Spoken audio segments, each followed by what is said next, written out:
I'm here to see Back to the Future in IMAX. This is so cool. See if the picture is better than my 4K disc and how the sound is. This is really exciting. It's my favorite movie of all time. Let's see what I think. Wow, that is cool. How much is this?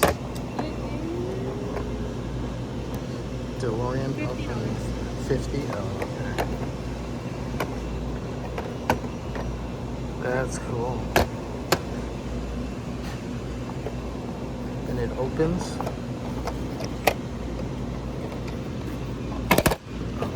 Okay. There with the characters. It's a really cool feeling. And I saw it in a AMC where it's considered a Limax, where it's not one of those huge IMAXs that they have around the country, like a few places in and around the country. This is like a little smaller than those huge IMAXs, but it still made a huge difference. The picture is amazing. The sound, the music in the surround sound, the effects, they're like, you hear like owls and stuff in like nighttime, some nighttime shots that I never heard of. The picture is really nice compared to my 4K disc. I haven't watched my 4K disc in a while, but I leave the streaming on in like the background, the movie in the background while I'm like cooking or something, you know, but it looked better.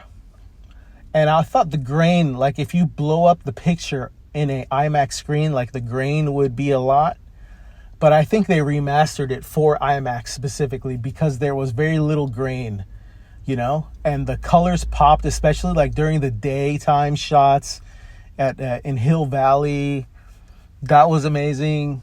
I'm blown away. This was only second to being at the fan night in Universal Studios Hollywood that I went to a few months ago, where you went to the actual back lot and they reenacted the events of the movie on Hill Valley where they shot the movie. This comes second to that. But this is the greatest way to see this movie. If you're a fan of Back to the Future, you have to go see it in IMAX. There were things I noticed because of how big the screen was that I haven't noticed before, even in my previous theater showings of this movie. Like the foods they're eating during the dinner time scenes, I could see the furniture, like all the little furniture details, all that stuff. And then the orchestration with the surround sound music swells. Earth Angel in surround sound is amazing. This was truly a spectacular way to see this movie. This is my favorite movie of all time, my favorite trilogy of all time. I wish they would show Back to the Future 2 and 3 like this too, because my favorite of the trilogy is Back to the Future 2. I really hope they do that, but I mean, they're not going to do it right now for the 40th anniversary. 100% worth it. The best way to see this movie, I want to take anybody who is a Back to the Future fan, I'm going to tell them you have to go see this. I think it's only in IMAX for 1 week. Unfortunately, there was only like maybe 10 people in the whole theater, but I did come on like an afternoon on a Thursday. So, you know, I don't know how big this is going to be, but this is like the greatest way to see this movie.